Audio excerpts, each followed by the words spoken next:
It is time to wind a bobbin on your sewing machine. So if you need a refresher on how to do that on your machine, or maybe you've wound one and it came out all messed up or didn't work, this video is for you. We are going to go over how to wind a bobbin on 3 different machines that I have here in my sewing room. And I hope that after this video, you're going to be able to get right onto your sewing machine, wind that bobbin, and get back to sewing. So let's go. So here are our 3 machines. We have a Kenmore with a side-loading bobbin. We have a Husky Star 224, and we have a Singer Talent. So the thing you'll notice about all 3 of these machines is that they all have this bobbin winding post here. And this is what we're going to use to wind the bobbin. You'll also see they also have the spool of thread and a little silver tension disc. This is going to be used to wind the bobbin, this tension disc, but you'll see it's never used when you're just threading the machine. These machines are all threaded, ready for sewing, not bobbin winding. So we're going to go ahead and wind a bobbin on one of them, and you can see they'll be slightly different, but most machines are pretty much the same. So I will show you how to do this. So to take the thread out of being threaded, we're just going to cut it and then come to the needle and pull that thread out. You might think, oh, I'll just pull it out this way to save thread, but that's actually bad. It gets lint inside your machine. Okay, so now we're going to take your thread, and it's going to come around this little bobbin winder tension disc. So you might be wondering, how does it come around it? Most of the time just like that. Okay, just around the back and like that, and then this is going to come over here. Now if you look, you'll see it's actually 2 discs, and the thread needs to pass in there, because it needs to be under tension. If you just try to like loop it around here and come back like that, and it's like in the wrong spot or not really locked in, it's not going to give the thread the proper tension, and you might get a messed up bobbin. Okay, so on the topic of how to wrap it around this thing, most machines will have a little picture. If it's not on the machine, it'll be in your manual. So see here, this machine has an illustration for both how you're going to thread it for normal threading, which is this, and how you're going to wrap it around the bobbin tensioner if that's what you're doing, which is this picture. So you can see they wrapped it just like I did, coming around and back. But if you look over here at this Singer Talent, you can see they also gave 2 illustrations. They gave one, this non-dotted line, this solid line, comes around here. This picture is supposed to be this, comes around here. So that's for regular threading. Then this dotted line is supposed to be for bobbin winding. So you come around this thing, and then see what they do here is they bring their thread in front of the tension disc and back. So do whatever your machine says to do, although if I don't know what to do, I just defer to the way these 2 are done. And if you find you're not getting enough tension doing it this way, switch to that way. So we're just going to come around here like this, make sure it's in there, lock it in with both hands, it's in the tension discs, pull it through nice and taut, and now we're going to come over here and get our thread tail. And now we're going to get an empty bobbin. So these come in different sizes, and it's important that you use the one that's right for your machine. They all kind of look the same and will work interchangeably, but if you're having trouble, that could be something that you can check out. Make sure you're using the right one. So we're going to thread this in kind of a weird way. So you'll see there's holes on the bobbin. There's also these ones that aren't really holes but look like holes. So we got real holes and we got fake holes on both sides. So make the thread come through the hole from like the inside and then out the top of the bobbin like that.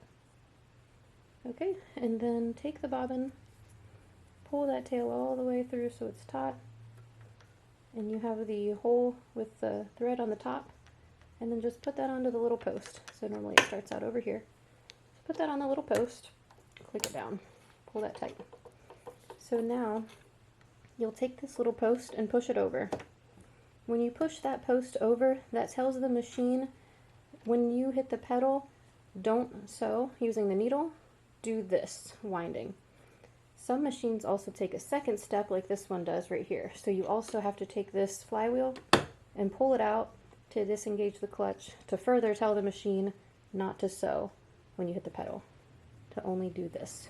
Okay, so now that we've done those two steps, we can hold this thread tail. I'm holding it up and I'm going to hit the pedal.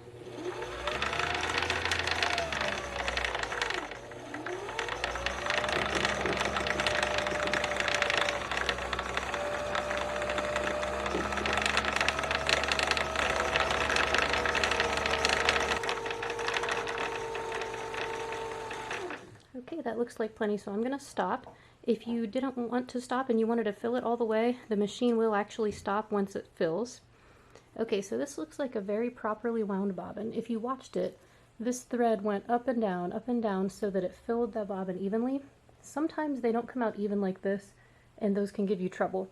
So always inspect your bobbin after you wound it and make sure it came out right. Okay, so next we're going to just cut off this tail that I'm holding here. Cut it flush with the bobbin. Re-engage the clutch, push the flywheel in, push the post back over. So that tells the machine, now when you hit the pedal, I want you to sew with the needle. We're done with the bobbin winder. So now we'll just take the bobbin off of the bobbin winder, get the thread out of the bobbin tension disc. We don't use that when we thread the machine. And then you can just cut this anywhere to separate bobbin from spool. And you have a wound bobbin. You're ready to put it into your machine and thread the top of your machine back up and your needle and all that. So on these other two machines, it's exactly the same process, except you do not have to pull this out for the disengaging of the clutch. Okay, so to wind a bobbin here, we're going to have the thread on the spool pin. Then take your spool cap and put it on there. That keeps your thread from flying off. Then just take your thread here and bring it around that bobbin tension disc, just like in the picture here. Just around and back. Now pull it this direction, find the end, and then find the hole on your bobbin. Take that tail in through the inside so it comes up out the top of the bobbin, like that. Pull it so there's no slack, and then take that bobbin and put it on the bobbin winding post. Then just push the post over to the right like that. Hold this tail straight up and hit the pedal.